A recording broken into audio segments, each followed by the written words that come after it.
of that, I realized that I needed a shoe. I mean, my parents couldn't afford to buy me a shoe, and not because, you know, I came from an extremely poor family, but that was just not possible. But because she combined the two of those, and that's why I think, and by the way, she was American.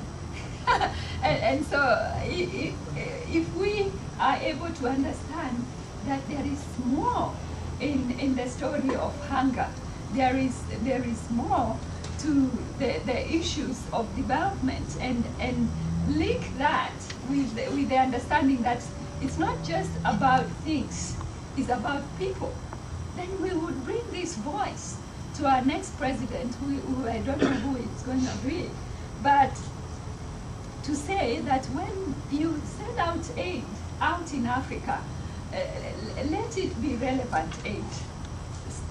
You know, let's stop this thing of tied aid, where Americans send 1 shilling to Africa and get 4 out of it, and say that we want to understand this story. We want to be more partners with our brothers and sisters out in Africa, and we want to be humble enough to ask questions, to ask what is it going to take to wipe out HIV/AIDS? What's the cultural dimension of HIV/AIDS? Is it just about retrovirals? No, it's not. It's not just about retrovirals. It's about love. The love of Jesus Christ. Children out in Africa who are growing without love, growing without parental care, growing without the spirit of fatherhood, growing without the spirit of motherhood, and who are going to be a generation that cannot even pass this to their own, and realizing then that it is more than sending out bad nets. It is looking at the image of people and saying African people have something to bring on the table, and saying that perhaps it's not starting with HIV and AIDS, it's starting with partnerships, which is I think the Millennium Goal number 8. Why is it number 8? Why is it number 8? Why is partnership number 8? It should be the first one, because by making sure that we have equal opportunity and equity measures to bring our things on board, then we are able to pay for our education. We are able to buy the HIV/AIDS drugs. We are able to do all those other things. If only you realize that the resources that Africa has are valuable, and respect them and pay for them for what they are worth, and dialogue with us. And so I stand here and say that it's really the partnership of the church that we need to deepen.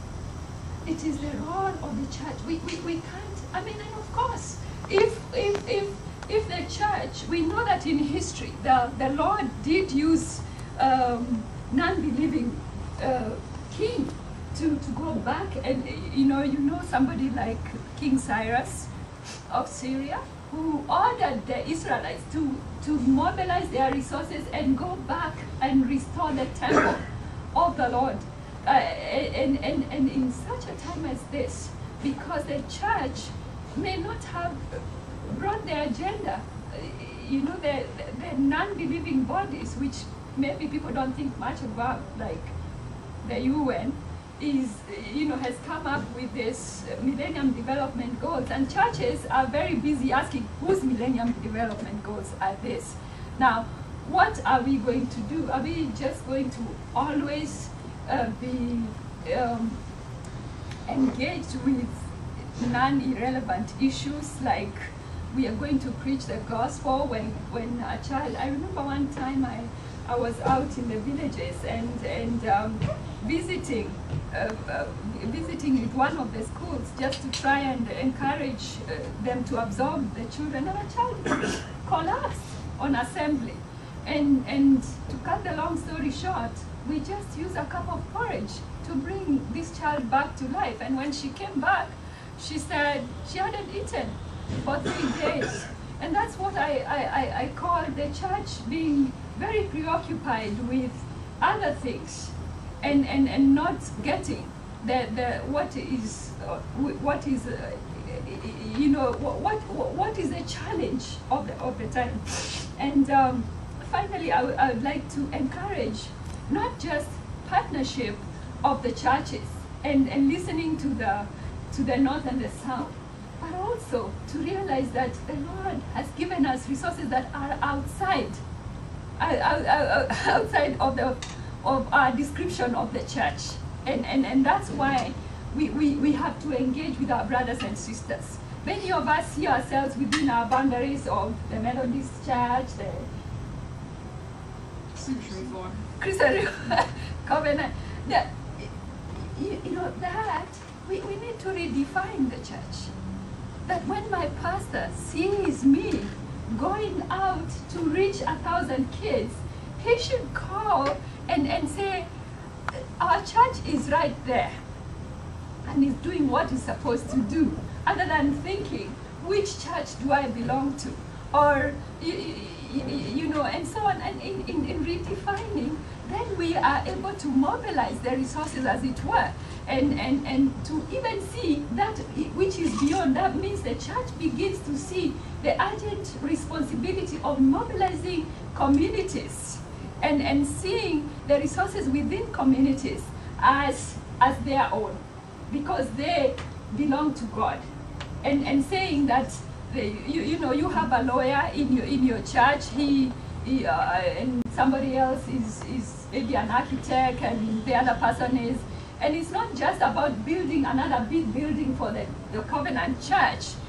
Thank God you're not doing that, but to see what needs to be fixed within the community, and how can this be used within the larger church community, and to network that, to take experiences. One of the things that the church could do is to help these small experiences within Africa, to bring them up and to highlight and to say, this has been working. How can it work in Niger? How can it work in Congo? And to even talk to the president about talking to the UN, because your taxes are keeping the UN going, to say, no, we will set up a monitoring unit that looks into the cultural issues that propagates HIV/AIDS in Maseno, or in, and so that we don't have to wait for UNICEF to come and tell us, children are dying in Niger. What happened to the small bags that the African women used to carry? Why didn't we hear that? What is it? And how can the church, which has structures all over, be used for that purpose?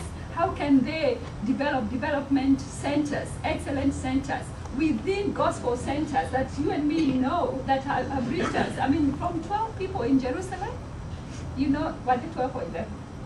That Jesus left down there. How many were there? Were they 12 or 11? Started with 12. Started with 12, but what we know is that perhaps he ended up with 11. And when he went to heaven, I mean, angels must have gone around the table and asked Jesus, microphone over to you, who have you left down there to finish the Great Commission? And what did he say? 12 fishermen, people who were uneducated. But what do we have today? Evidence that the gospel has reached us. Why can't the same structure be used to reach people that are hungry? Why can't it? I think we have all it takes as a church, and we perhaps don't have, you call it political will? Political will to do it, because perhaps we don't clearly understand who has called us. If we clearly understood who has called us, we would do that, I think, for the glory of God. Period. God bless you.